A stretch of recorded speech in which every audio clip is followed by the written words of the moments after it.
Are you thinking about owning a med spa, but you keep hearing the term like compliance, regulations, SOPs, protocols, like what is all of that? How do I get it? Or are you already an aesthetic business owner and you still don't quite understand what an SOP is and what a protocol is or what standing orders is or anything like that? Well, in this video, I am going to clearly explain for you what SOPs are and what standardized procedures are and how to implement them in your aesthetic practice. I'm so excited because I'm going to explain it in a very simplistic form. By the way, for those who don't know, I've been in academia for 11 years. I've been an educator, and I just have a way of simplifying things and making it make sense.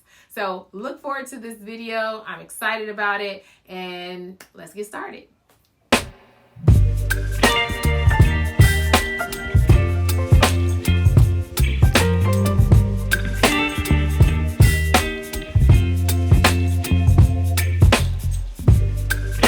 Hey Medspa CEOs and nurse bosses. Okay, I'm super excited about the topic today because we are going to be discussing SOPs, standard operating procedures, and protocols.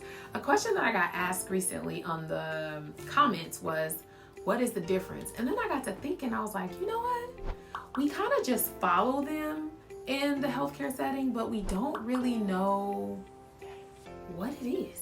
I mean, we know it's like, you follow that, a lot of us. I'm not going to say people in leadership don't know, but we do know that you go to find out what the policy says when it comes to certain things, like when a patient is going to be transferred, what should their H&H be, like what is the lowest amount we take, what is the, specific units. I know as a nursing supervisor, I lived by what does the policy say when there was, some misunderstanding or, units were going back and forth like, no, this patient doesn't meet criteria. This patient does. I'll be like, what the policy say?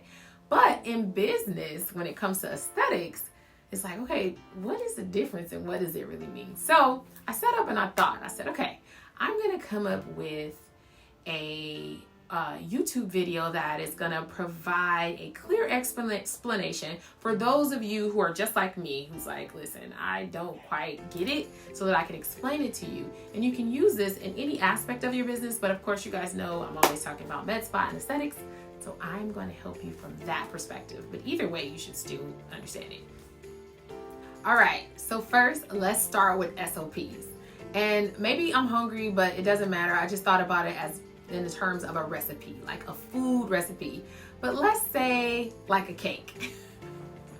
I'm already revealing how hungry I am as I'm creating this video. But anyway, we're gonna go ahead and roll with that analogy that I'm using. So just like, when you're gonna create a cake, especially if it's like grandma's cake, you gotta follow it to the T in order to make it the same way that she make it. Well, that's what an SOP is. It's like outlining a step-by-step instruction on how you make grandma's best cake. And in my case, is German chocolate cake. That's a whole other thing. So in order to make this amazing cake, you have to have an outline. And the outline is going to tell you the steps. And those are the standardized steps. And you're going to follow that every single time you bake the cake, right? Because if you deviate from any of the instructions, meaning how you make sure that the butter is room temperature or making sure the eggs are room temperature, if you deviate from any one of those standing procedures, then the cake is not gonna turn out the same. So that is why it is an SOP, standard operating procedure. It's gonna be step by step by step on how you do the procedure. So now let's move on to protocols. Protocols, I'll give an example of like rules to a game, right? You got Monopoly, you got Uno. I'm really liking the way I'm doing this. You got Monopoly, you got Uno, right? You got Sorry, Connect Four. So just like, how you have a game and a game has specific rules that everyone must follow, right? A protocol kind of outlines the guidelines and policies to follow when performing like a specific task, or as we were talking about med spa, so it's or process for the med spa. So think about the protocol is equal to the rules of the game, And the rules of the game don't change no matter who is playing them, but it's still a game. And basically it ensures that everyone is playing the same game.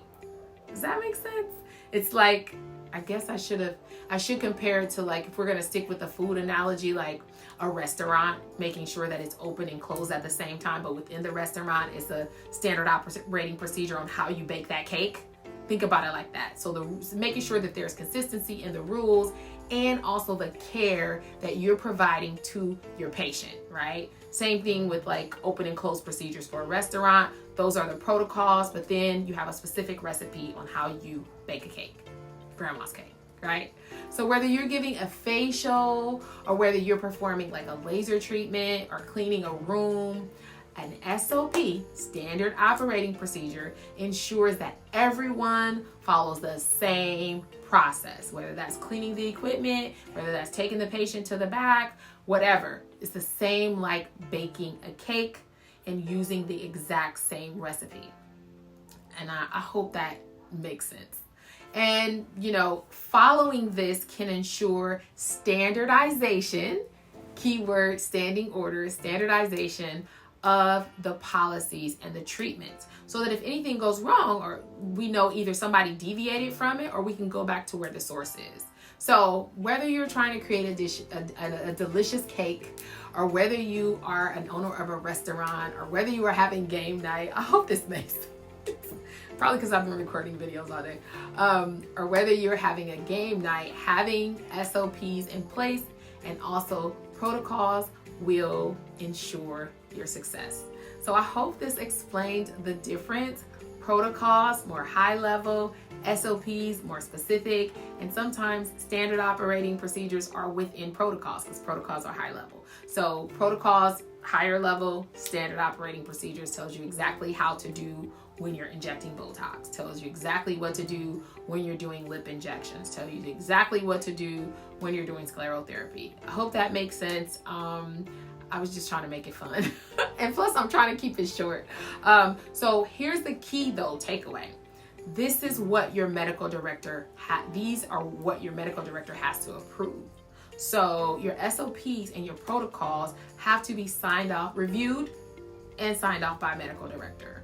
And most programs should offer you this. I know in my Medspa bootcamp, I definitely provide templates for protocols and SOPs for you to review with your medical director. And once they sign off and agree to it, then they can be implemented as policies within your practice. Key here is they are templates and that you have to review it with your medical director. But this also goes back, and I don't know if you watched my other video on delegation and what a medical director is supposed to do, but this is also why the medical director needs to have experience in the treatments that you're offering in your location. Again, you guys, if you found this valuable or at least entertaining, because I'm looking crazy for y'all right now, make sure you hit the like button and definitely subscribe. Don't gatekeep. Share the page with your fellow nurse friends. Tag them here. Tell them about me, whatever. As you guys know, I am always talking about aesthetics, but I also have a passion for healthcare professionals in general and just everything that's going on in our industry and how we can just monetize our license and just have better experiences in this space, this world. All right, you guys, until next time, take care. Bye-bye.